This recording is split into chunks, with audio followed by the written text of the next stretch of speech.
Yes, so this is an important topic that we have been following on a while. The focus has been on sustainability in broadcast, making it important in the areas of media development in the region, and the coverage of the topic on sales and marketing, focusing on revenue generation that we are doing this afternoon is timely and vital for all broadcasters' future in the industry.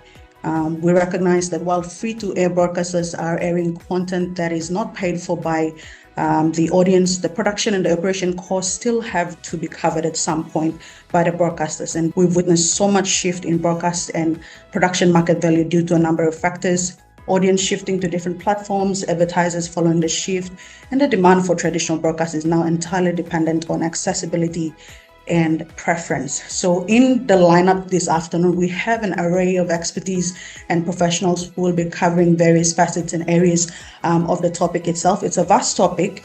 So the professionals we have in with us this afternoon, we have Mr. Apni Jaya, who will be formally introduced later on in the program, from all the way from Indonesia with vast experience in TV. We have Mr. Kora Nou from Papua New Guinea. He's the managing director for the National Broadcasting Corporation. We have Mr. Saleem from Pakistan, and we have Mr. Lawrence Lahari from Papua New Guinea as well, all professionals in broadcast and sales and marketing in the media space. So without further ado, I would like now to introduce, pardon me, I'll just go through the rundown for this afternoon. The program for this afternoon, we have, may I have the lineup on screen? Thank you.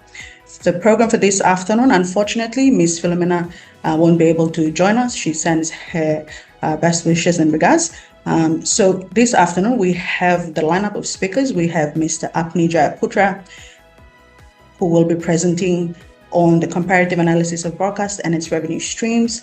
Mr. Saleem Akhtar will be presenting on the trends and expectations, and Mr. Kora Nou will be joining us with his perspective with the NBC on traditional media broadcasters and innovation, and we have Mr. Lahari joining us as well. So without further ado, I would like to introduce now the moderator for this afternoon, Ms. Tina Rama. She is a passionate sports journalist with over 6 years of experience in Malaysia's journalism and broadcasting industry. Her role at Radio Television Malaysia allows her to share her love for sports and have covered more than 10 big sporting events throughout her career. Tina's dedication to the field extends beyond reporting, as she recently ventured into writing articles about motorsports for both digital and print media publications. And of course, this afternoon, she is our moderator for this session. Ms. Tina, thank you for being our moderator and welcome. The floor is now yours. Hey, Dini, thank you for the amazing introduction. Best greetings, everyone here, and glad to meet all of you virtually in brief discussion about the sales and marketing in commercial broadcasting. So we have 4 distinguished speakers today to enhance our knowledge with their inputs. As we all know, the emergence of new technologies significantly impacts sales and marketing in commercial broadcast by influencing advertising platforms, audience targeting capabilities, content distribution strategies, and competition landscape, and also the development of innovative ad formats. With the consumption of social media has increased drastically, we got to admit there is a phase of slowdown in current traditional broadcasting. So how do the current broadcasters adapting to this situation can be taken to succeed in this evolving landscape? To briefly talk about this in various point of views, we have 4 distinguished panelists today. Let me introduce to our very first panelist, Mr. Apni Jaya. So let me introduce Mr. Apni. Mr. Apni Jaya is a seasoned media professional with over 30 years of experience. His career spans journalism, production, and management roles in leading Indonesian television networks like SCTV, RCTI, and Compass TV. So he also served as Director of Program and News Affairs at TVRI, and most recently as a news advisor at Mola TV. Apni's commitment to lifelong learning is evident in his certifications from the University of Cambridge and PPM, demonstrating his expertise in digital transformation and business models.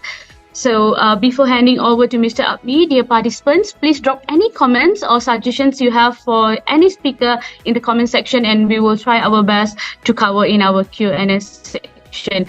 The floor is yours, Mr. Apni. Okay, Tina, thank you very much. Yeah, Tina from Kuala Lumpur, right? I've been there. I was staying in Kuala Lumpur 5 years ago. So, Mr. Speaker and from Mr. Saleem, yeah, Mr. Rao, from Mr. Kora from Papua New Guinea, right? So, everyone, yeah, I'm to be glad to be invited speaking in the AIBD forum, right?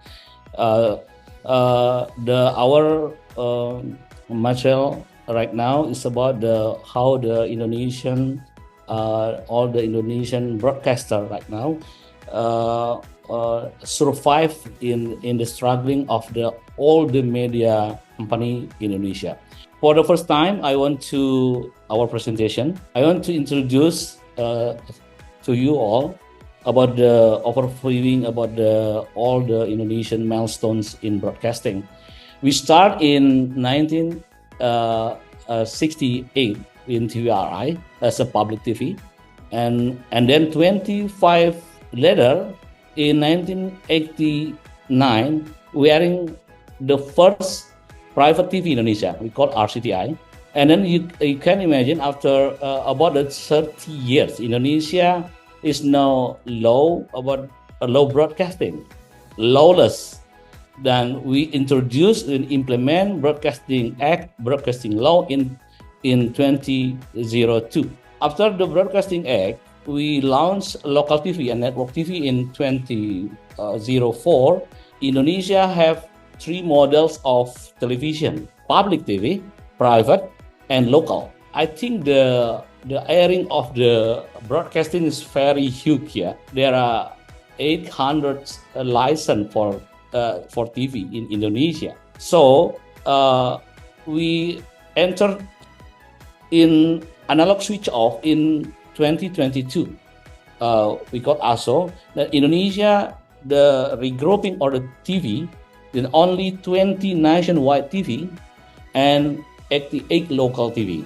This is the Indonesian industry. The next is, I can show you, this is the ADEX in Indonesia. Can you imagine? Indonesia have now 20 TV, nationwide TV.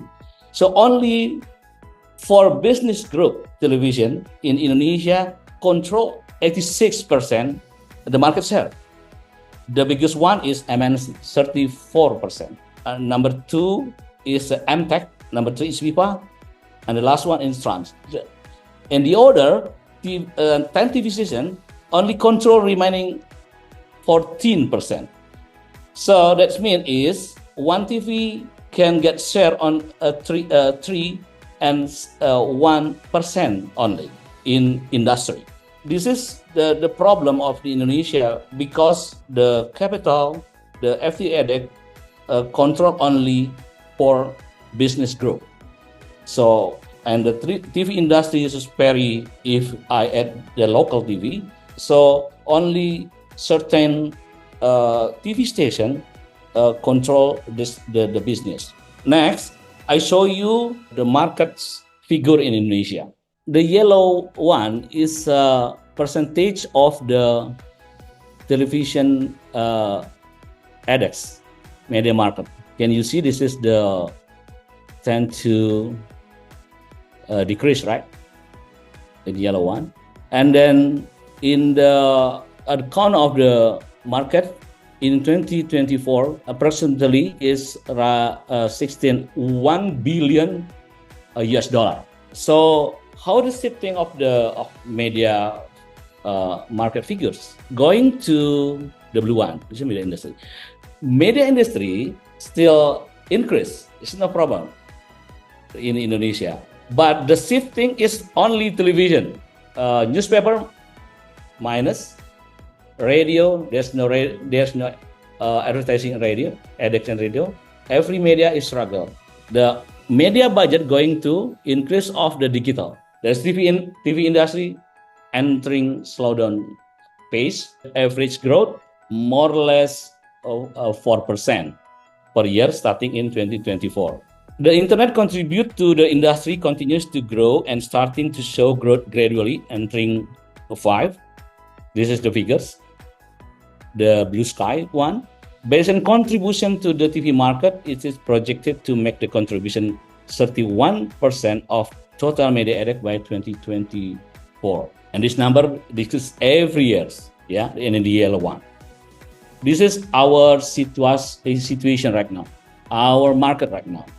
So if we compare with 5 years ago, maybe this is the significantly decrease in the market added for TV industry. Yes, I show you the number. And the TV penetration in the last 3 years has fallen from 18.6% to 17%. And then digital penetration growth 7% in 2024. In Indonesia, over out-of-home digital is declining because the still relevant medium for the several brands. Print media, radio enter the saturation phase. All the print media, website, particularly website, is very struggling. They only consume the AdSense from the Google. That's why Indonesia, all the publisher Indonesia want to begin with the Google. Especially about the publisher right. This is the relate with the We Are Social data. According to We Are Social in January 2024, the people only consume the television and broadcasting TV 2 hours per day, and shifting to internet in 7 hours. Time spent reading press media, online and physical print is only 1 hour. Very tight for the media behavior and media consumer behavior in Indonesia. At the same time, and especially starting from 2018, Indonesia, the penetration of the OTT business in Indonesia growing because about pandemic. 3.5 billion hour of OTT consuming per month. Yes, OTT streaming is popular during this. There are two reasons. Number one is the OTT Indonesia advertising wise, consumer like with the advertising. Number two is subscribe because maybe OTT can make different content with the linear television. This is the last my presentation. Globally, there are 5 power themes transforming media. Number one is the digital reincarnation of the TV screen. There are 2 screens. There's no people. I think people have the many source of the watching, YouTube, and then streaming. And the digital reincarnation TV screen changed with the new platform and new format. Number 2, all the video content going streaming, video and audio. Number 3 is more social. All the content more social. People in Indonesia consume the news content 68%. This is big. That's why because all the media Indonesia, using the social media as a showcase. There's no visiting in app. There's no visiting in website. Everything going to social. Number 4 is the privacy change. Demand about the privacy. The last is number 5. This is important thing. We have to make the new commercial models and value exchange. We need the creative model for the marketing. We need the creative, I call them beyond media sales. This is our discussion right now. And I stop here. I have this 2 slide more, but this is for the discussion after this. So I back to Tina. Thank you, Tina, for the our presentation. In this era, the diversification of advertising platforms provides advertisers with more options to reach their target audience beyond traditional broadcast channels, right? So I have to agree with two crucial concepts beyond media and creativity that you shared with us play a pivotal role for the broadcasters adapt to the growth of technology. So thank you, Mr. Apni, again for the insightful opener. And on to the second segment we go, the trends and the expectations. How does the Pakistan industry coping with the new emergence of technology in sales and marketing in commercial broadcast? And with Mr. Saleem Akhtar Rao, former General Manager of Pakistan Television Corporation, let me introduce our second speaker. Saleem Akhtar Rao is a marketing professional with 4 decades of experience in the Pakistan television. Previously, he held leadership positions at PTV Corporation Limited, PTVC, including General Manager Marketing. The floor is yours, Mr. Saleem. Thank you so much, Ms. Tina, for giving me this opportunity to speak with the audience. And I would like to appreciate, first of all, the detailed information and presentation shared by Mr. Apni. Provided us a very deep insight, really. We appreciate that. Now coming to the topic, I would like to discuss particularly with reference to the Pakistan environment, media environment. Briefly, I would share the stats about the Pakistan environment, media environment, and then definitely would at the last discuss about current trends and expectation and some way forward in sales and marketing, in particularly with commercial broadcasts.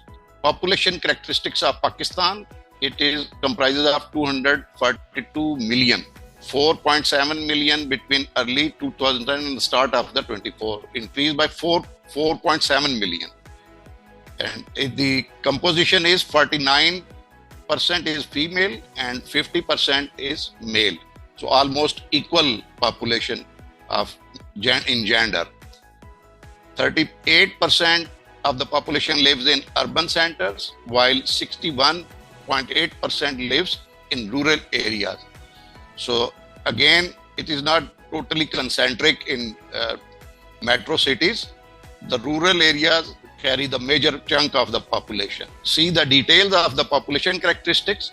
The average is 20 years age and 12% are below 4 years, 19% below 12 years, 11% is between the age of 13 and 17, 13% is between 18 and 24, and 15% is between 25 and 34 years of age.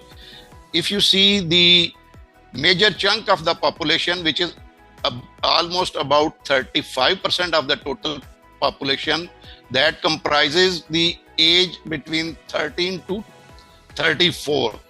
So that gives the idea that how much Pakistan population is rich in terms of target groups and target audience for the different broadcasters and the marketeers to provide them with product and services. And if you see the broadcast media scenario, there are almost 150 TV channels, and still the growth is going on as almost 8 channels entered, new 8 channels entered in last year.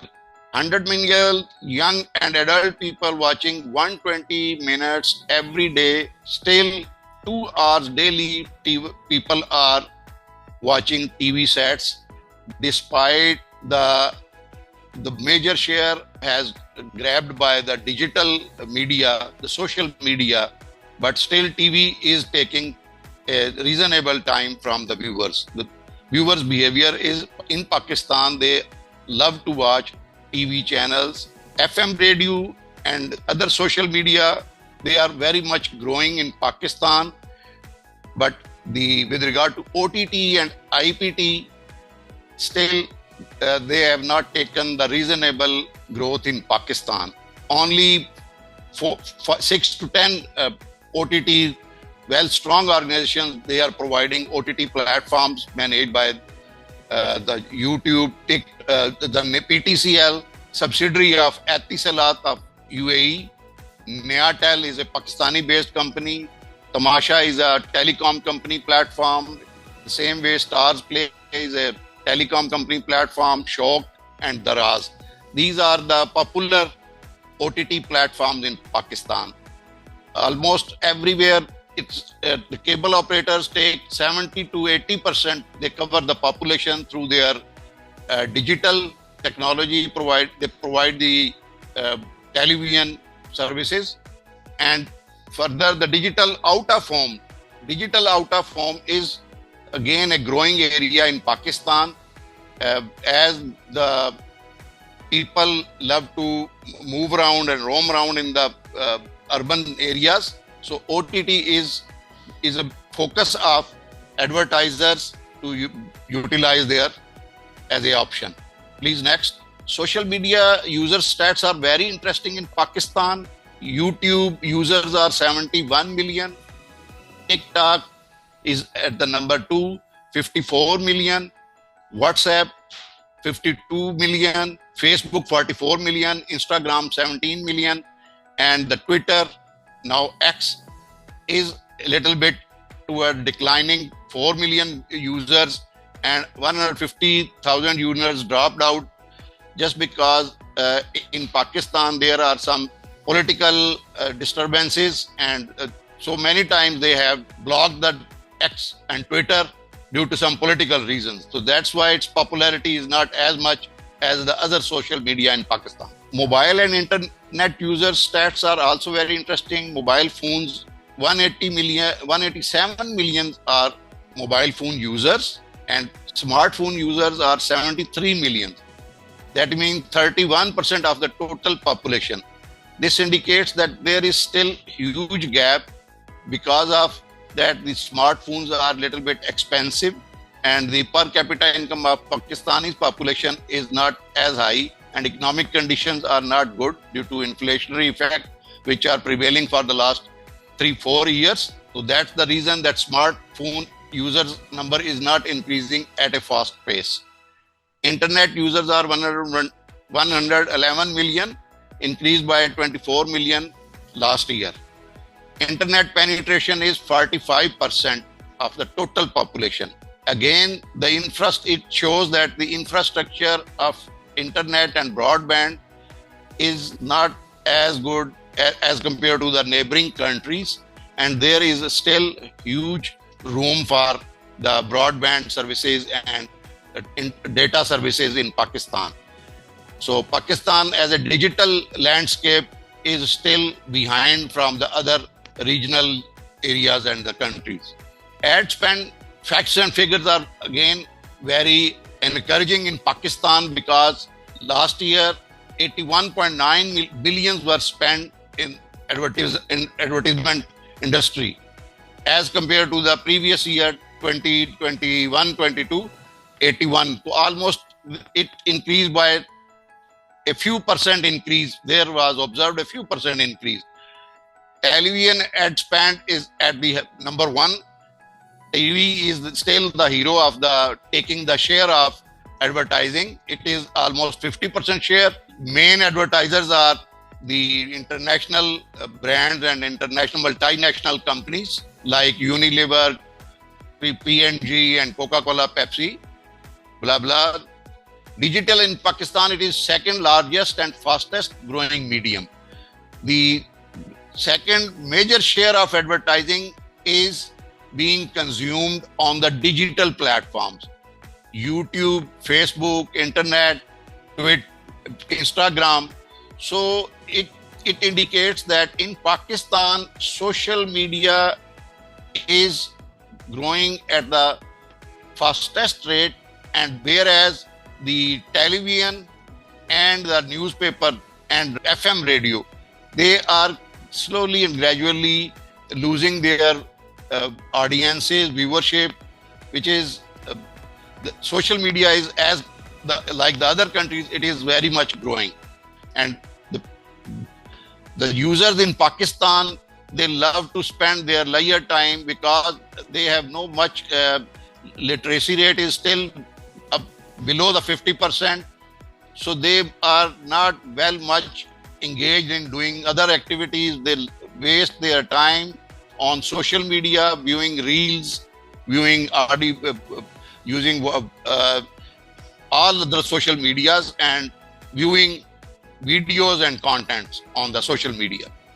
So the latest trend and expectations that digital integration is taking place at very fast pace. All the TV broadcasters, they are also simultaneously using platforms to place their content and streamings on YouTube, Facebook, Instagram. They are using these. This integration is basically providing them leverage to capture more eyeballs, to get well promoted in the among the audiences. So that is the trend which are being adopted by the broadcasters in Pakistan. Data-driven insights. It's the now with the help of digital statistics and analytics, broadcasters, the content providers, the content creators, they are after observing how the audience's behavior is changing, what are their interests and what are their preferences, and this is helping them to basically draw their strategies to provide content and to utilize different social platforms according to the popularity and according to the attraction for the viewers. Content localization again happening because the digital platforms and the TV channels are slowly transforming into regional channels in terms of language, in terms of their footprint, and in terms of their programming. So the local content and relating in the local languages, that is increasing trend in Pakistan.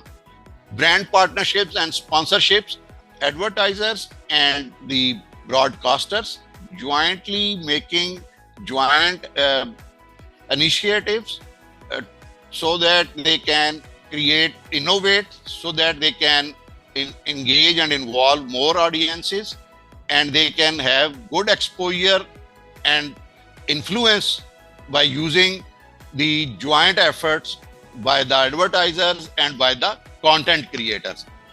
Mobile first approach is they are using mobile applications so that the mobiles, it can help them with the applications. They can get the data, they can get the applications through mobiles. Augmented reality and virtual reality is also being used with the help of artificial intelligence. The mobile is being used to the deep insight about product, about its features, about its pricing, about its substitutes, and similarly, the consumers and the viewers are given virtual reality. It actually provides them help to have a pre-experience to utilize the products, and in a simulation, in a virtual environment, they can have a feel about the product, about the environment. Personalized advertising is also very increasing trend as due to the social media has this flexibility with the available data, the placement of advertisements according to the individual needs and preferences. They place the advertisements not only for the TV broadcasters on digital platform, for the others as well, the personal advertisements according to the interest of the individual. Community building is also very much a new trend, that different tastes, similar behaviors, similar preferences, they become a group on social media. Similar content is provided to them. Ethical and transparent practices, it is a big challenge as well. Code of advertising and the rules and regulation, they are being followed. And for that, different government regulatory bodies, they are influencing. Industry itself is promoting regulation. Some organizations, media, PBA, and advertisers associations, they are practicing good standards so that industry level regulation can be facilitated instead of the government takes the some decisions. They are self-regulation is being practiced in Pakistan. Challenges in commercial broadcasting. Obviously, it's very obvious that decline in viewership of TV. Viewership is at decreasing trend. Social media influences, it is increasing because of its flexibility. It's because of its more access to the audience. It has a greater influence as compared to other social medias, but the audiences are being divided, fragmented audiences, because they have now got too many options to view their customized and video on demand. So it is a quite hard target for the advertisers and the media broadcasters to locate and find the target groups and target viewers precisely, because the viewers switch very quickly. If something is not according to their choice, they switch to the other TV channels or other platforms very quickly. So costs are also very increasing trend. Just limited ad formats in Pakistan, ad avoidances as practices. People not only on TV, on the social media as well, they avoid ads and they love to watch contents free of ads. Over-reliance on government, the broadcasters and the other platform organizers, they are depending upon the government, that the government will flux money in infrastructure, in regulation, and providing the supportive environment, reducing the taxes, setting aside the bans like they did on that remittances from abroad cannot be sent to abroad. So it is a barrier for the Pakistani broadcasters and content providers. They cannot make payments to overseas organizations because of some restrictions from the government due to the shortage of foreign exchange at the government level, scarcity of foreign exchange. So limited local digital platforms is a big challenge. In Pakistan, digital platforms are not as good or as competitive up to the mark that they can satisfy the customers' growing needs and growing demands. The last slide. Way forward, development of local digital platforms would be very helpful in Pakistan to support the media industry and commercial broadcasting. OTT platforms, there is a huge room for their influx and development and earn money if the broadcasters, because their advertising revenue is shrinking day by day. So they need to invest in OTT platforms so that they can generate new revenue streams from OTT platforms. The resurgence of e-commerce. E-commerce is obviously in Pakistan, it is huge. There is scope because people are making transactions through e-commerce. It is penetrating in Pakistan.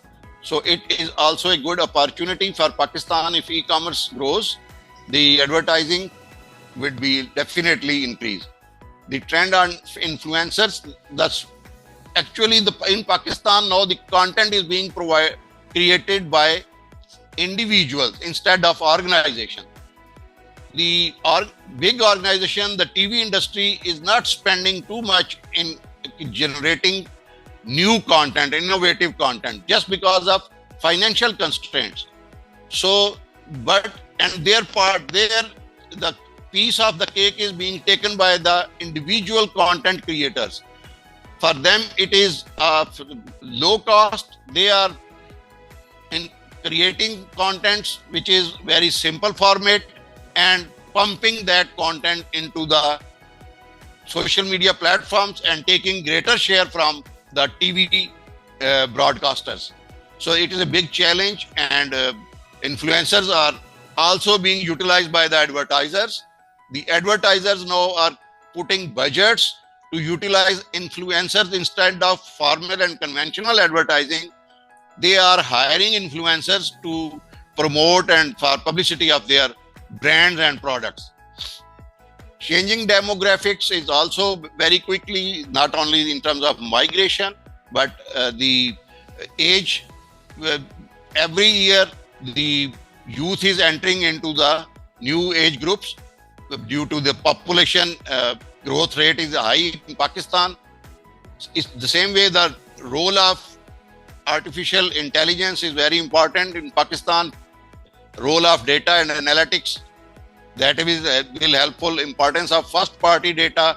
Previously the different organizations were providing one. In Pakistan there is only one TV audience measurement providing organization which is accepted by the industry across the industry.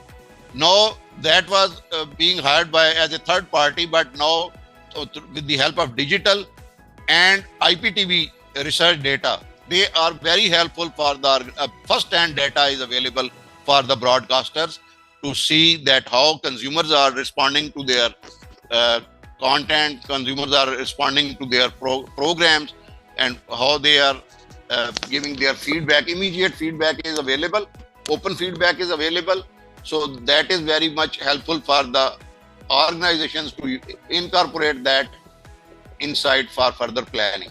Importance of first is obviously a OTT platforms and other that can be offered with subscription, and ad avoidance behavior can be controlled, because you can provide free data if you are charging the subscription fee to the viewers, your viewers. Training and resources is very important.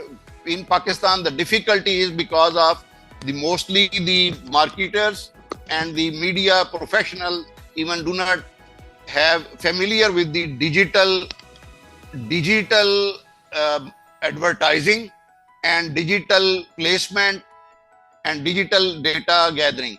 So there is huge room for training facilities for the workers who are working in media industry, so they can learn about how to place advertisement on digital platforms, how to manage their payments and other formalities.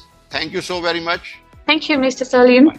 So that's an interesting overview of broadcasting industry in Pakistan, a brief explanation on the challenges and restrictions on the financial aspects, and the recommendations how the industry can include online components as in Facebook, Instagram, Twitter, and many others. And not to forget also artificial intelligence, so that the traditional broadcasters can keep up with the progress of social media occurrence. So I have to agree, the presence of AI has taken a toll on traditional broadcasting. There are pros and cons, hence it is important for us in the industry to keep an eye on that aspect. Right. So thank you, Mr. Saleem, for an insightful explanation. So a kind reminder to the participants, if you have any questions or suggestions in regards to the last two presentations, please do drop in the comment section. We will try our best to cover all the questions by end of this session. And also, we have to know that the marketing broadcast elements marketable involves transforming various components of broadcasting into valuable assets that can be monetized or leveraged to attract advertisers, sponsors, or subscribers. So to know more briefly on this, let's have our third panelist, Mr. Kora Nou of National Broadcasting Corporation from Papua New Guinea, on the topic traditional broadcasters and innovation making broadcast elements marketable. So first, let me introduce our speaker, Mr. Kora Nou. Is a media veteran with over 20 years of experience in journalism, PR, and communication strategy. He has a proven track record of excellence, having been reappointed Managing Director of NBC. His strong educational background and government service experience makes him a valuable asset. He is also committed to the media profession, serving multiple terms as President of Pacific Islands News Association, PINA. So, Mr. Kora Nou, maybe you can share with us what are the ways to make the broadcasting more marketable. Thank you. First of all, thank you, Tina, for that colorful introduction. And it's not ideal to be put later on in the list of speakers, because I've got Mr. Apni and Mr. Saleem have come ahead of me. and they're more experienced than me in this field. As my short resume highlights, are more into journalism, PR, and less into marketing and sales. But, and my apologies, I don't have a PowerPoint presentation, but I hope I'm not too far off the mark. If I can use the PNG NBC experience in our sales and marketing to highlight some of the issues we have, the challenges and the opportunities we have as a guide to help our colleagues across the region in how they can also tackle the issues on the pertinent topic we are discussing here. But if you can allow me, can I briefly give you a history of the NBC? We just in December last year we celebrated 50 years of existence in PNG. We are 2 years ahead of our own country's political independence. So that gives you a perspective of the rich history of the NBC in PNG, and I'm privileged to come this December to be serving my second term as the managing director. We grew out of the Australian Broadcasting Corporation in 1973, and like I said, we just recently celebrated our 50 years, and because of our close association with the ABC, we still have most of our structures, and in terms of technology and in terms of staff structure, we we still follow closely on the model of the ABC. We have presence in all the 20 provinces of the country, and each provincial station has 13 staff assigned to it. So in a roundabout way, we have about 20 or 22 radio stations, one free-to-air analog TV station, and just recently we got into online presence. So we differ slightly a little bit from what Mr. Saleem and Apni have described, and the comments that will come later, because we are more free-to-air, a public broadcaster, as opposed to commercial advertising. So in the recent past, there was not so much what's the emphasis on generating revenue, because most of as a public broadcaster, most of our revenue in terms of salaries for our staff and our operational funds have traditionally come from the national government budget. But in recent times, we've been from a commission, National Broadcasting Commission, to the National Broadcasting Corporation. Through changes in legislation, we have now been given the leeway to also generate our own revenue as well. And traditionally, we've been selling airtime, both on radio and television. Television is, I think, less than 20 years old, just the latest acquisition by the national broadcaster. So we used to be solely radio across the country, and now we have television. So most of our revenue comes from that's internal revenue. Extra revenue comes from a sale of airtime and outside broadcast. And like I said, because we get most of our funding from the government, you can tell from the emphasis we have had in recent years on the makeup of our sales and marketing division. There's about just 5 staff for the division. Mind you, our recent structure, we have officially 472 staff, but on any given month with short-term contractors coming on, we can surpass 500 staff across the country. So for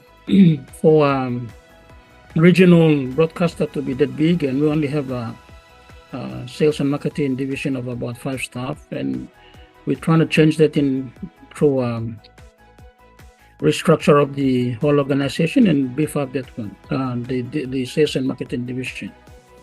We make about, our sales and marketing make about 4 to 5 million kina annually, which translates loosely to about 1 million or 1.3 million US dollars. Although we've had in recent past been told that we could make about 20 million kina,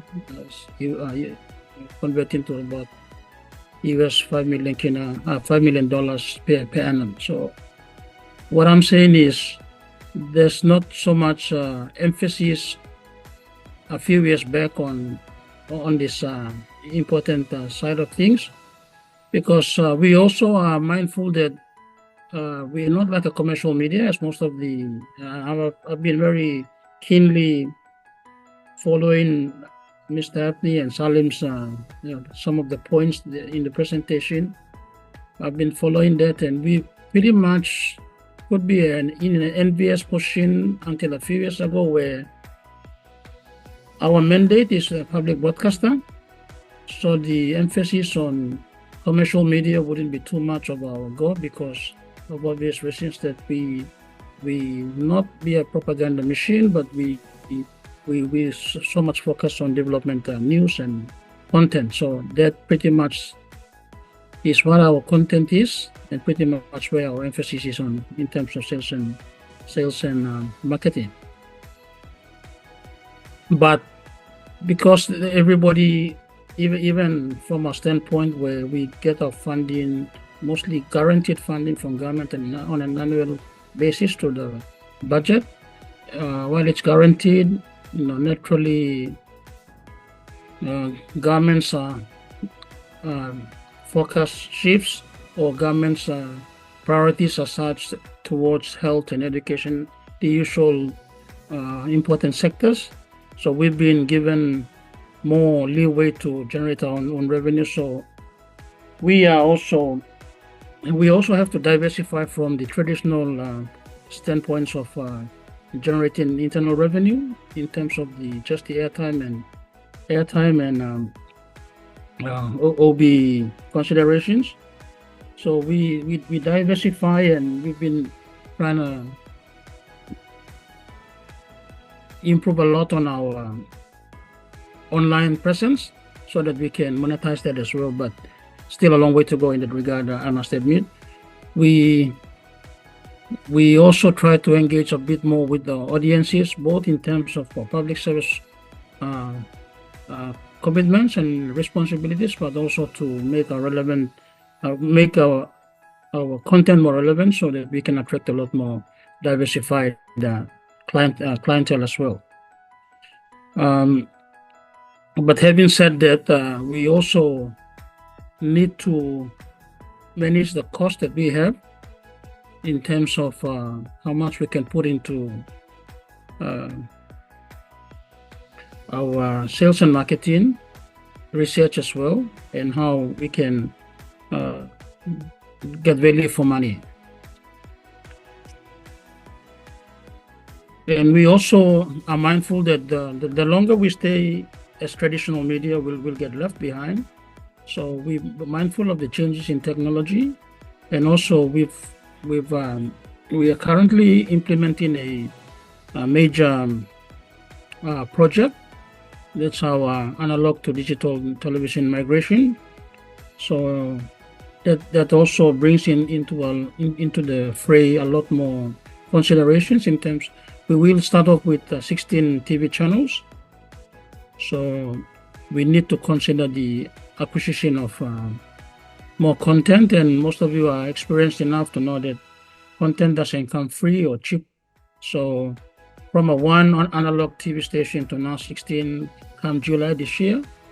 So while we can monetize that in terms of the issue we're discussing right now, but it also brings into play a lot of challenges that we need to address come July. I think those are the areas that I thought I'd make mention here. But before I finish off, I'd like to highlight another issue that's very close to, I don't think only to the FTAs, but also the commercial television as well. And I'm talking about broadcast rights here. And that's a good, decent money earner, but understandably so, some of these regional and international sporting events are well beyond our scope and the budget we have. So while it's a good area to explore in terms of added revenue for whether you're a FTA or a commercial station, that's something that we can, we look into. But I think that's an area for discussion for another day. But I think I've been having discussions with my colleagues in the Pacific region, and that's something that we can consider collaboration with from the FTA standpoint or from regional collaboration point of view. That could be an easy source of revenue for the industry here. But having said that, there's a lot of challenges that come with pulling such projects. So I hope with those few remarks, I could put some add some value to the discussions we are having here. And I thank you so much for having me. Thank you. Thank you, Mr. Kora Nou. That's very interesting view and suggestions. I believe by implementing these strategies, broadcast elements can be made more marketable, attracting advertisers, sponsors, and subscribers while generating revenue and maximizing the value of your broadcasting efforts. Thank you again, Mr. Kora Nou. And the final session and panelist of the day, Mr. Lawrence Lahari, a sales and marketing professional from Papua New Guinea. He was also a former EMTV sales manager on the topic of the emerging broadcast elements with marketable potential. So let me introduce Mr. Lawrence. Is a business professional with a wide experience base ranging from media and events to business development. Currently, he leverages his communication and business skills as the business development manager for Orbit's Elevators in Port Moresby, Papua New Guinea, since February 2023. So previously, he thrived in mainstream media at EMTV, Papua New Guinea, where he co-hosted a sports program and held leadership roles in sales marketing. Mr. Lawrence, several emerging broadcast elements have significant marketable potential in the evolving media landscape. So perhaps some of the strategies or suggestions you could share with us. The floor is yours. Yeah, no worries. Thank you so much, Tina, and thank you to everyone that's watching at this time. Similar to Kora, I must say, my media experience has only sort of been the last 15, maybe 16 years. So the speakers before me, including Kora, I should say, do have a wealth of experience. But just over the last year, I have gone into another industry of building, but I'm predominantly, just very quickly about myself, in the media space and of course, mainstream media as well. So if I could just have that, if my presentation is on there, I'll put that on and then we can get straight into it. So emerging broadcast elements and marketing potential in Papua New Guinea, in commercial broadcast in Papua New Guinea. First of all, I just wanted to say a bit about Papua New Guinea and its landscape in terms of its media. So the next page there, I've put in some dates or some key media companies that we've had. So Tina spoke about MTV, free to air, 37 years old.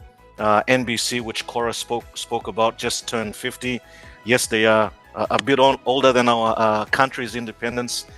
So they started just before the country, Papua New Guinea's independence. The other third radio station is called TV1. They're 10 years old, and that is the digital platform that they have as well. Then you've got a range of radio stations. I've only put PNG FM there. They've got 3 radio stations. There's a youth radio station called Now FM. They started in 1994. They're 30 years old. Then you've got a mainly Pidgin-speaking radio station, which is Yumi FM, and then Legend FM, which is for the more older crowd. The Post Courier is a daily newspaper. They've been around for a while too in Papua New Guinea for 55 years. Started back in 1969, and the National newspaper, which also is a daily newspaper, which started back in 1993. I should add, all of them, all the media stations or media companies are all commercially driven. MBC is the only government-run station which Kora Nou runs. The major player I've put there is TV1 recently, for the fact that they have gone digital, and they've also got some very good content, and I'll talk about that in my other slides coming up. Free to air is still key. Obviously, it's free, so as long as the transmission is within the surrounding areas of where you are located, then that is able for you to become accessible too. Transmission is key, and the challenges are around that. Of course, free to air for both MBC and MTV are still on analog, and so you still need to put the traditional transmitter or the traditional antenna up from your house to be able to get that signal. Next page, please.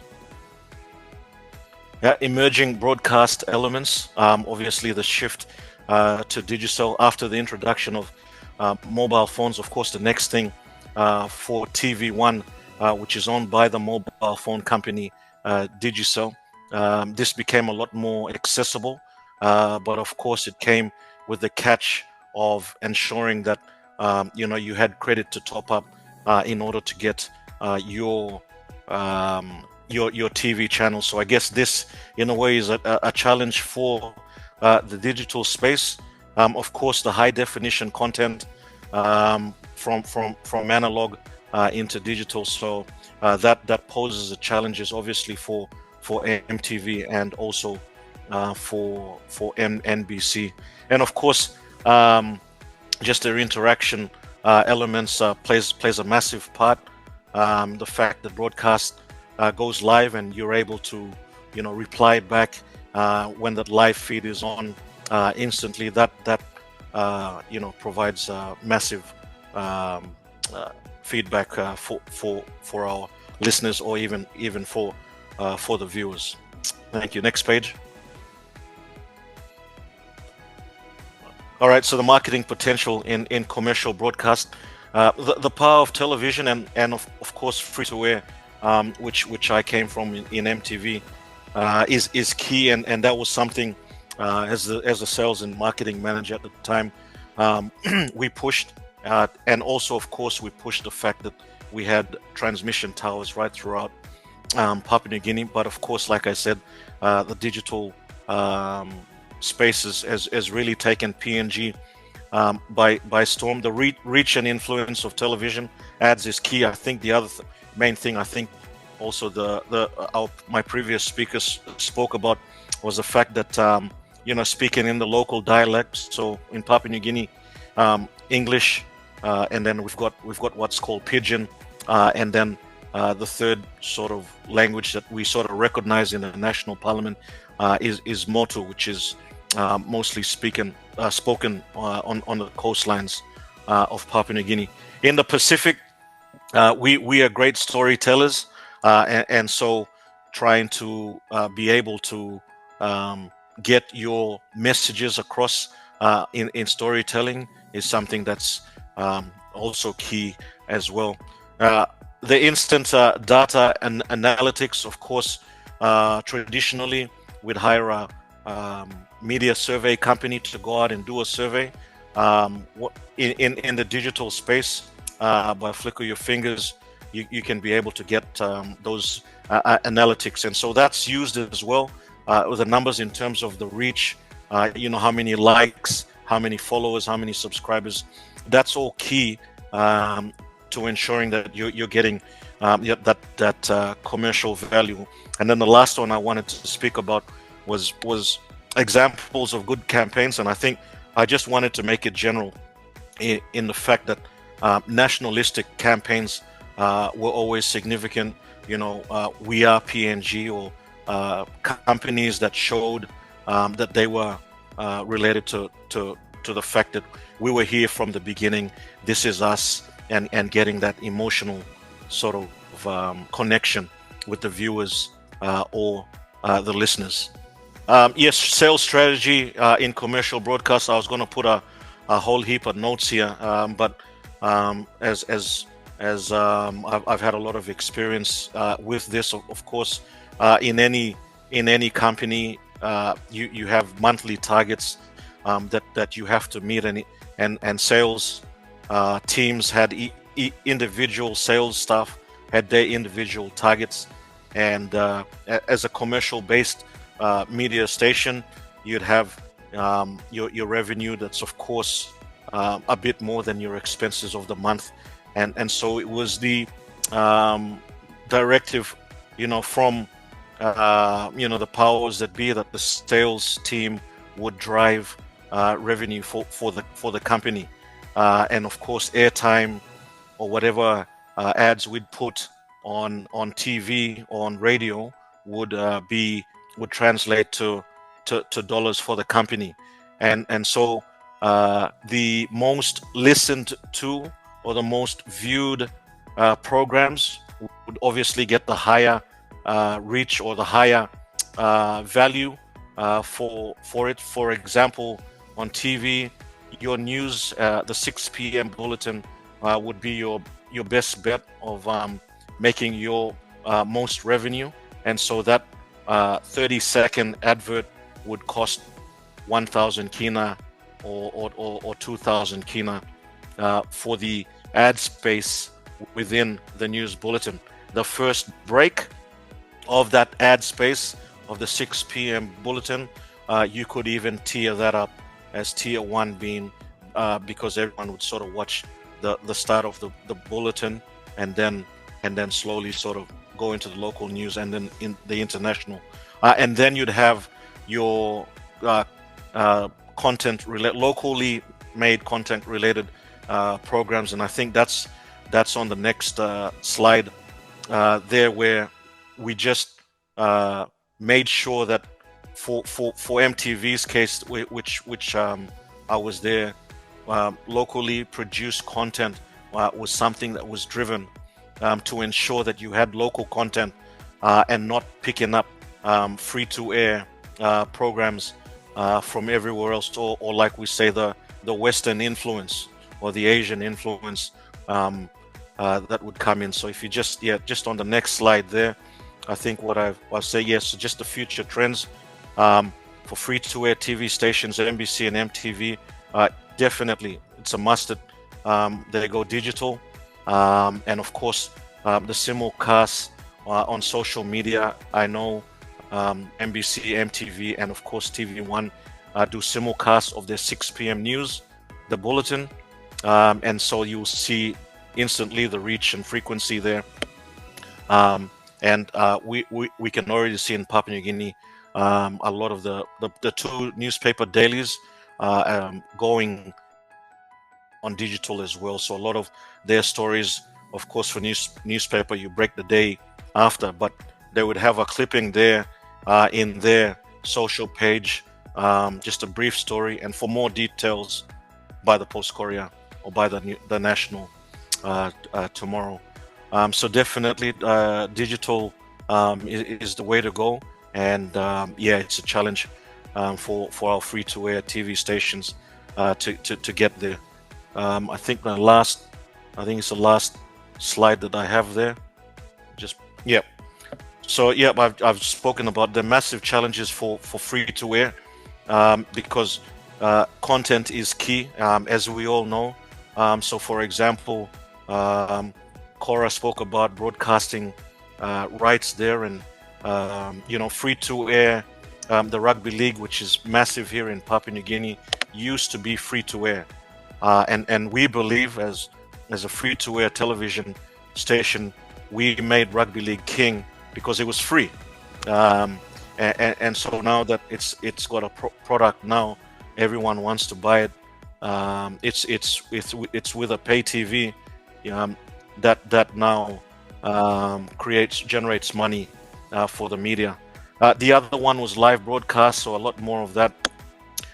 National Parliament and Parliament seating is always got a massive following here, I think if free-to-air TV could do a lot more live sports broadcast, that I'm sure will drive more for them.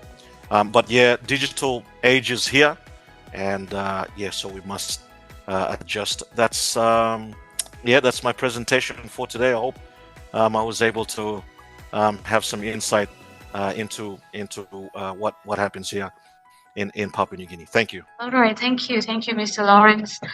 Digitalization has really made an impact on the traditional broadcasting, but what I can see thus far, the industry never failed to be competitive, to adapt with the current situation. So thank you for the interesting view, and to all our panelists today, all the presentations and point of views connected so well.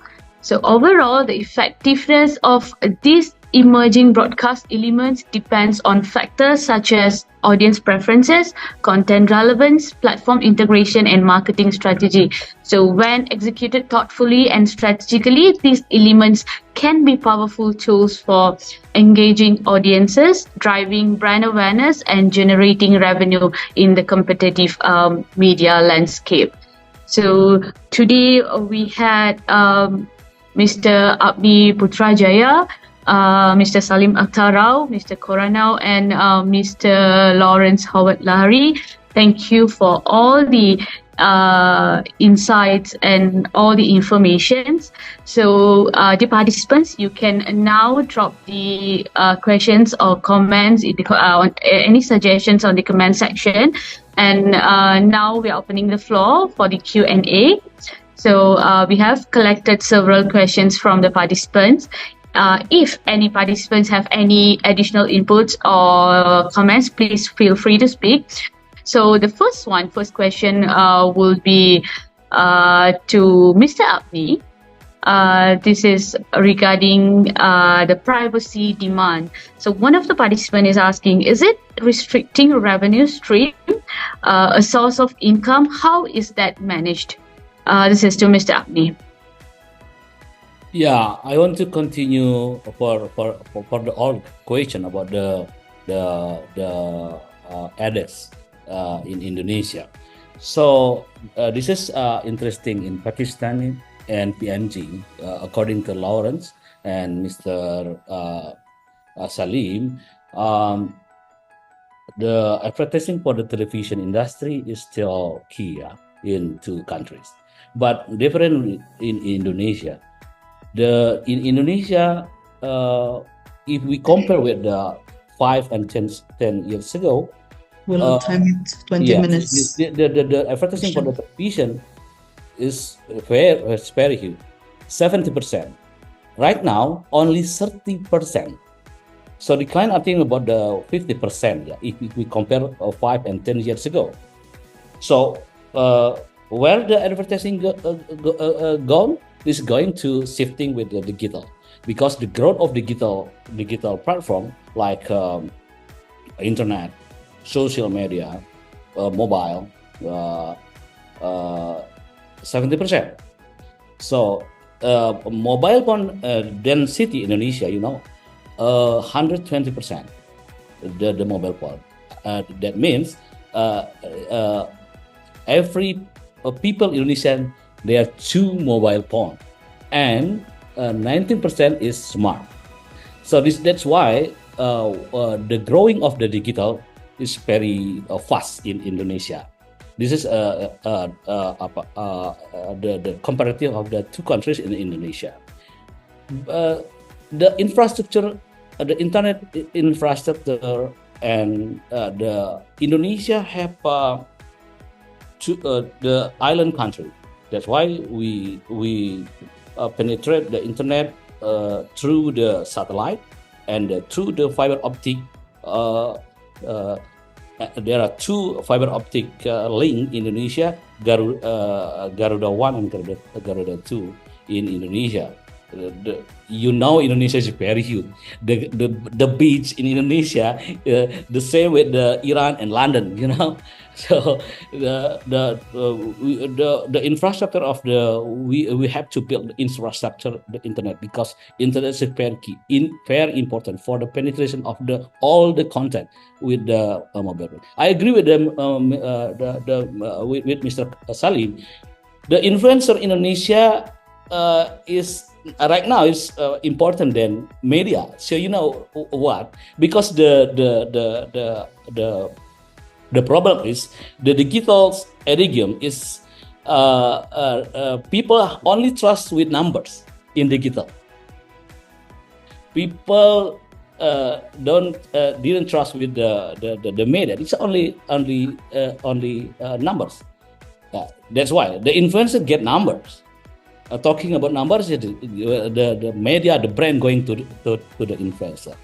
So the other of influencer going in digital market share in Indonesia. This is the perspective of the Indonesia. I want to show to Tina. Can I show? Yeah, no problem. Yeah. Sorry, tell me again. Yeah. We have the presentation. I want to share the compare the offer of the Mr. Saleem, Mr. Kasim. So what shall we do with creator marketing in Indonesia? On all the television in Indonesia, they sell or they make the creative marketing with bundling with digital footprint. Yeah, currently TV station cannot only sell the commercial. They need to sell in bundling with other digital footprint like YouTube, apps, and OTT. Number 2 is development existing IP. IP in digital world is very important because you have intellectual property right before there's already are developed in digital form and give birth to new IP that will increase the diversity of the digital footprint, because all the television have an IP. Now I work for TV1, the one of biggest TV company. We develop more IP from the existing IP in television. We make the digital form. We using artificial intelligence for for presenter and content. TV1 is the first station in Southeast Asia, I think, using the AI presenter for the news. Because what? The business scale, we have to manage business scale because digital and AI, the output, the process is efficiency. So that's why we're using technology and artificial intelligence.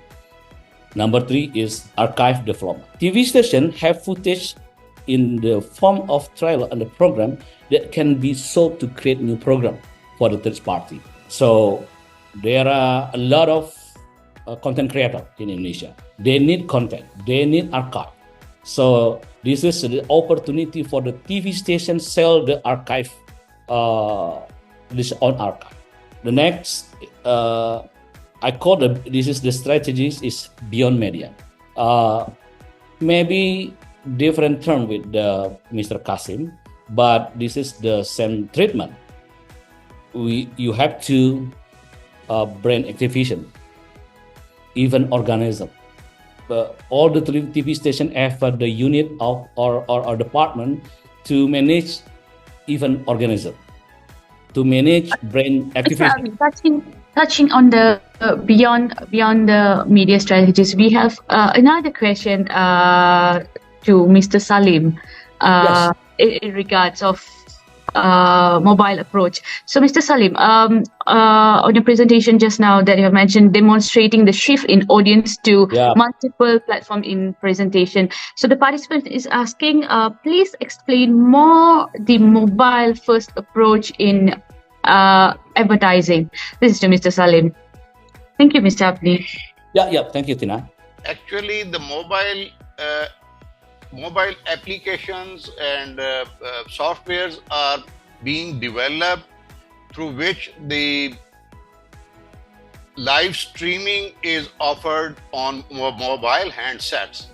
So the users can use their mobiles, their tablets, their laptops, besides their screens, TV screens. They can watch the content, live streaming, and other OTT platforms through the mobile handsets.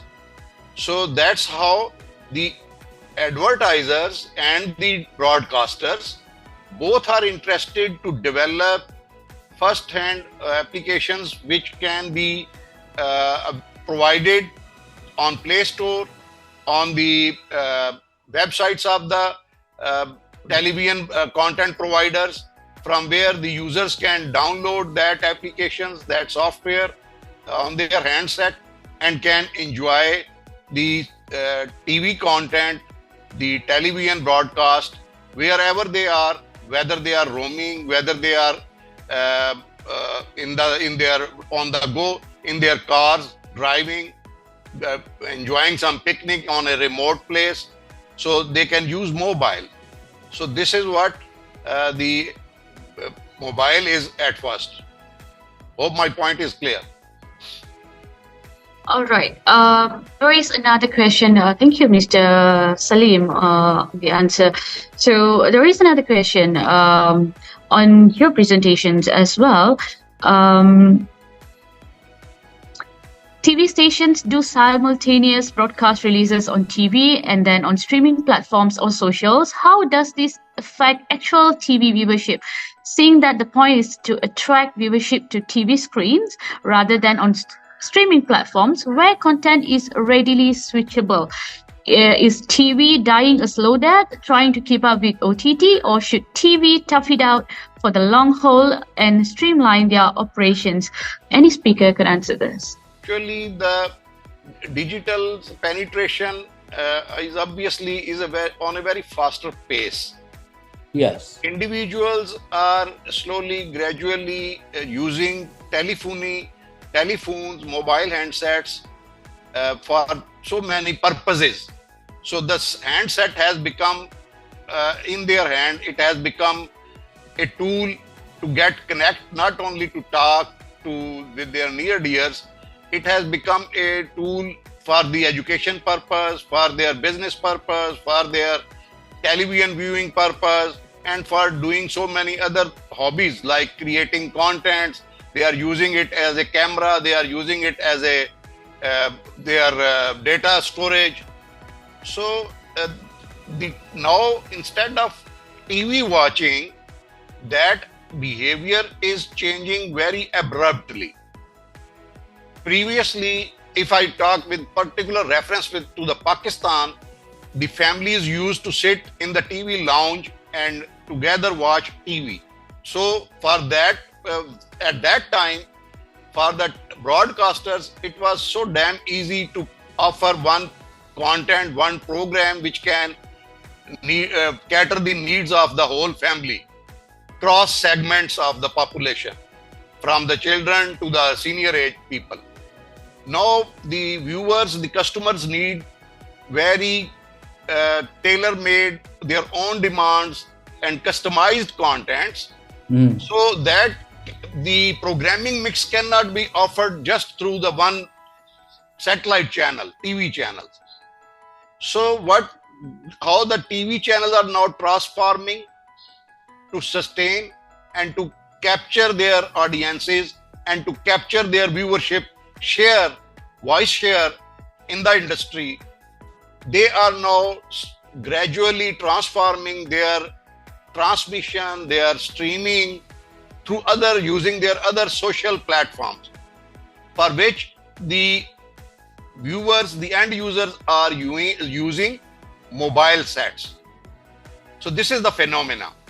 So the TV broadcasters now has been influenced by this behavior, that besides having free-to-air or satellite TV, they are transforming their streaming on through digital platforms, through internet, through OTT. They are providing live transmission on the. You see, the live transmission of the satellite TV channel, nobody can retrieve them. It is fleecing all the time. Once it is gone, it's gone. It cannot be reviewed. It cannot be rewind. But the internet protocol television, there the viewers have the option, the flexibility. They can watch that according to the time schedules of their own convenience. They can watch the program again and again according to their own convenience. Instead of being very particular that the TV channel, if some sports live event is going, they will have to sit in the drawing room and TV lounge to watch that program. So this is very simple behavior of the viewers to which the broadcasters need to cope with, to understand the consumer's behavior, to understand the viewer's behavior, and adjust their strategies, their transmission, their live streaming through digital platforms. And once they are using that modern technological platforms to outreach their target viewers, it has enhanced their audiences, eyeballs, and created more loyalty with the viewers. So once the viewers are well now hooked by that TV channel or its programming, there they can enjoy the leverage to not only place the advertisements, not only to earn more revenue streams, generate more revenue streams through digital platforms, and they can adding into so many aspects to their organization and performances. Hope my point is clear. Yeah, I think Mr. Saleem has adequately answered the question, and I was going to say the same as well. It's two-pronged say on it. One is obviously it's the preference of the viewer or the listener that we have to adapt to in terms of the streaming, and also particularly in PNG Papua New Guinea's case, and I think our speakers had also mentioned that one is that especially for PNG, I'm saying because we have because of the quicker rollout of the mobile industry, some of our TV coverage is not there. So we are also utilizing the reach of the mobile sector to also get our news across, our content across to most of those people who would otherwise not have easy access to the traditional television set. Thank you. Thank you, Mr. Kora Nou and Mr. Saleem, for the insightful input. So to the next question we go. This is open for all our speakers. So it's regarding acquiring broadcasting rights. So the acquiring broadcasting rights, creating, selling packages. What content sells? Is it mostly sports? Sorry, the question again? Yeah. The question is a little bit not clear, Tina. The audio. Yeah. You can read. Am I clear? Yeah. Yes, clear. All right. Okay, I'll repeat the question. I'm sorry. And the question is regarding acquiring broadcasting rights, creating, selling packages. What content sells? Is it mostly sports? Okay. I answer your question. In Indonesia, TV station, the favorite program is number 1 is series, number 2 is news, number 3 is sport match. So only that 3 content the television in Indonesia still exists. So other the 3 going to digital. going to individual, because individual or influencer is key right now in digital era. The experience and perspective Indonesia. This is we have to learn. I give you some learn about Indonesian. The market Indonesian is very attractive. So for the Pakistan market, maybe for the Papua New Guinea, Indonesia right now, we entering the mostly entering the digital era. Everything is digital. Everything is social. Yeah, this is very big in Indonesia right now. Television, years by years going down, slow down. The saturation pace right now. So this is the key point for discussion. So we have to make the creative marketing, the treatment for the sales. This is you have make the out of the box penetrate out of the treatment for the sales and marketing for the all participants. Back to Tina. Thank you, Mr. Apni. Maybe Mr. Kora Nou, maybe you have some insights on this. I think it's according to demographics as well, in terms of broadcast rights on the traditional television screen, and or as opposed to the streaming.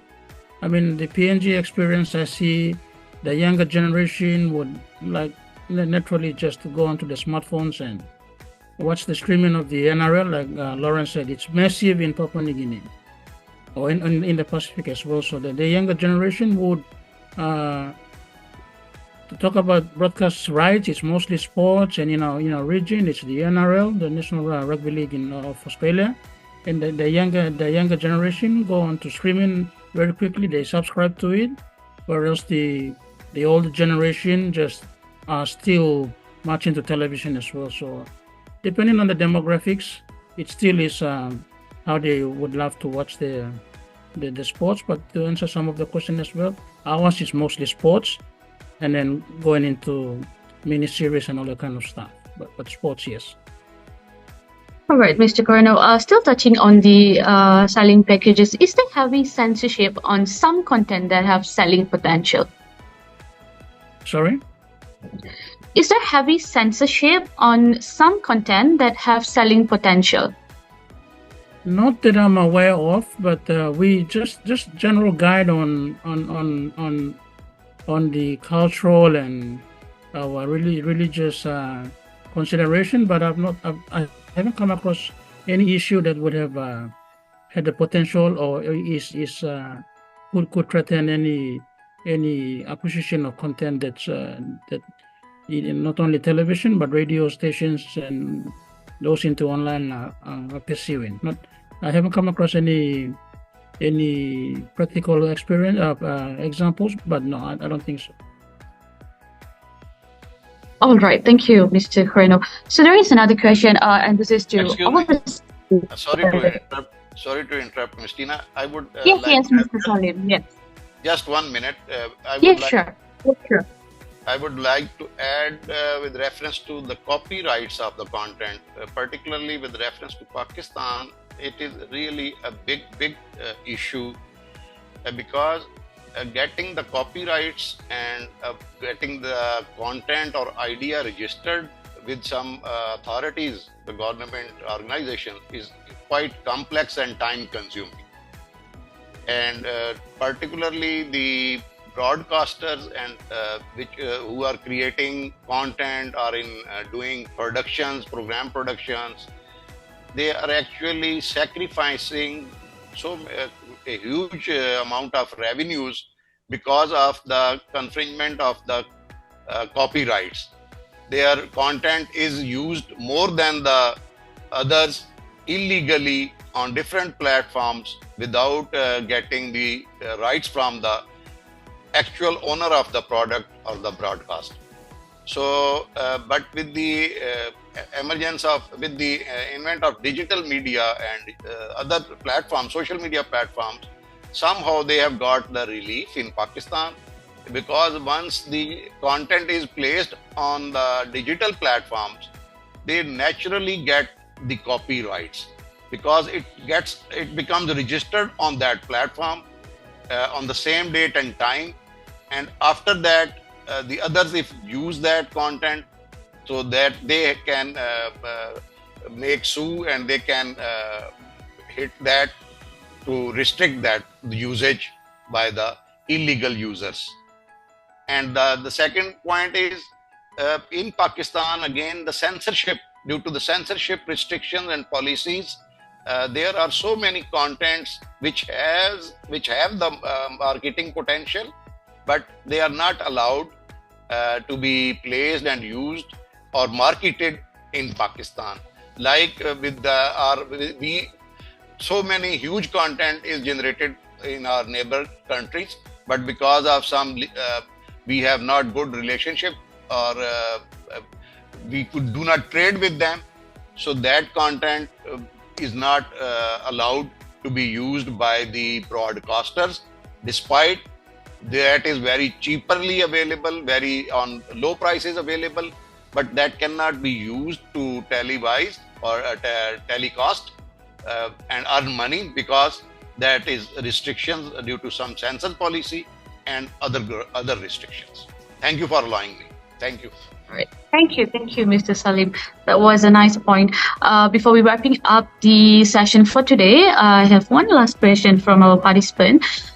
In respect to the rising cost of content acquisition and production, could any member of the panel kindly provide their experience on any regional cooperation for content sharing?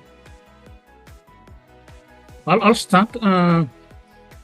We have the Australian government come in to acquire Australian content from the producers and from the televisions, but as part of the Australian government's intervention, they subsidized or have bought of those content, and they supply them to the region, including PNG as well, and virtually free. And similarly with the New Zealand government, they've done the same as well. So we get in free. We just sign an agreement with the provider of those content, or the one provider that's working with the government, both governments of Australia and New Zealand, and we get the content free for television stations. We also have individual arrangements with, let's say, China, Japan, and I think the others are similar as well, that we have an agreement with, that I think we just pay from our own cost here, the cost of the download here, but otherwise the content comes to us for free, and then we have them included in our lineups as well. All right, thank you, Mr. Kora Nou. Maybe any of other speakers would like to add in some insights on this before we end our session? Surely, actually, content acquisition is a very emerging trend in broadcasting industry. It's now very open because the relationships are becoming very global, and technologies are very developing. So the broadcast technologies are now can transform to become suitable for the host country technological facilities.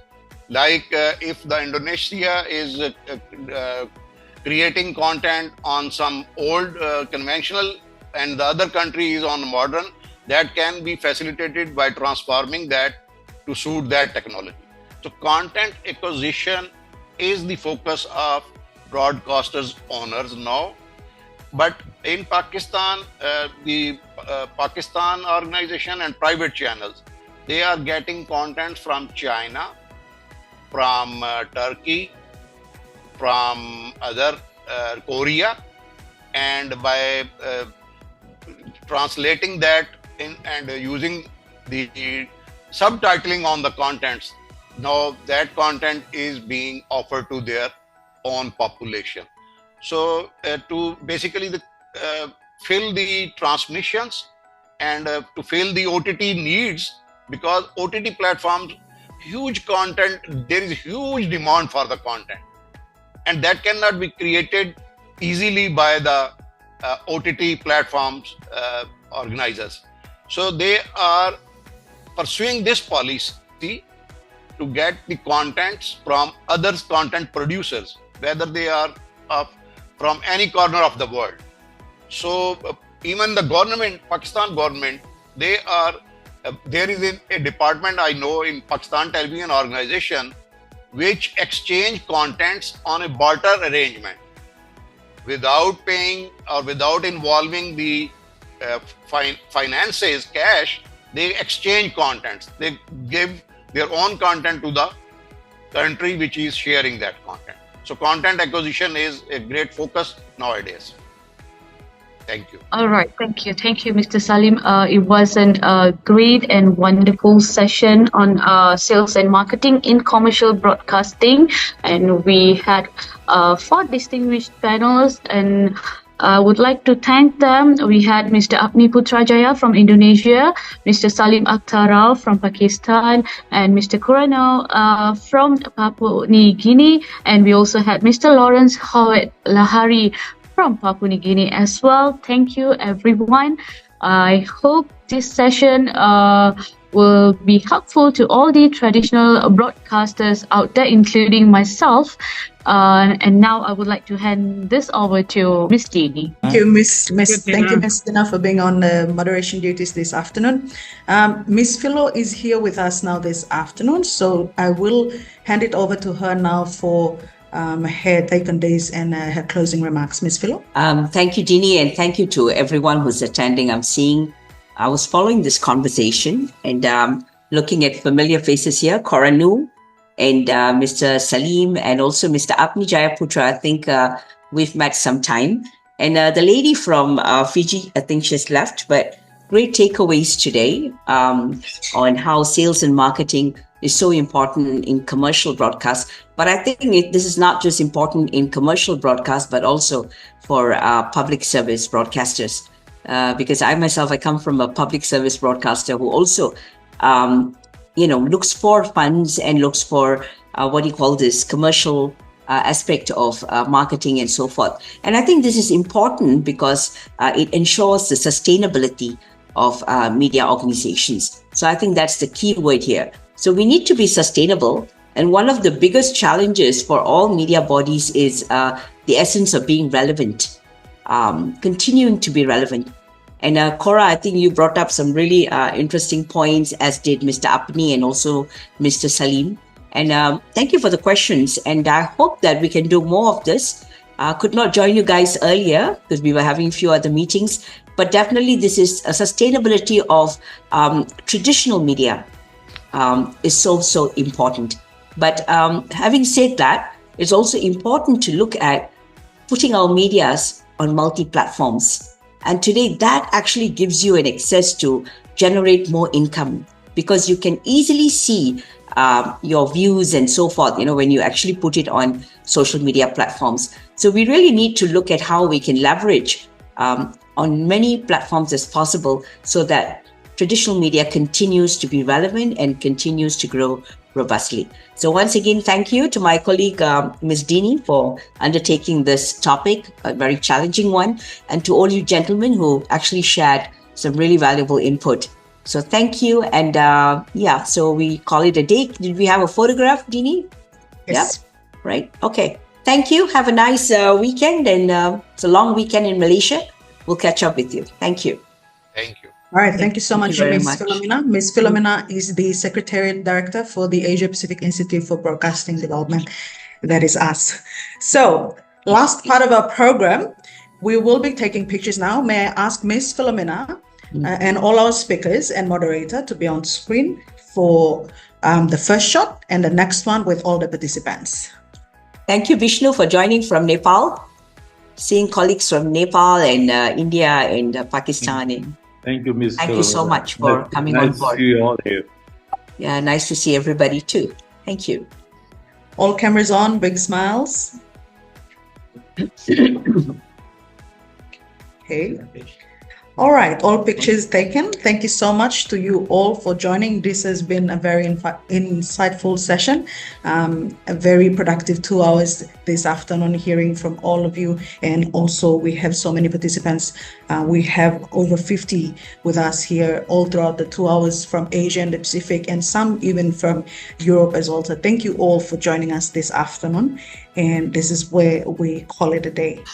And to MRTV, I see a whole group of MRTV participants as Yes. well. Yeah, so thank you for joining us, and from Pakistan is colleagues, yeah? Sorry, we will definitely be sharing this whole session afterwards, the link afterwards. Thank you. Thank you so much. All right. Have a Bye. nice, Have a nice rest of the day or the evening. Thank you, everyone. Okay. bye. See Thank you. you, Thank you, Bapak Dini, Generals. Thank you, bye. Thank you. Gadis, Thank Thank you, Cik Apni. Tina. We need to have you. Yeah, We need bye. to have you in Kuala Lumpur when we do Yeah, this. yeah, yeah, sure. Just to let you all know, this year Asia Media Summit will be in Kuala Lumpur. Oh yeah. So destination Malaysia. Ah. Boleh ya? Malaysia Ya, boleh. Alright. boleh sikit. Boleh, boleh.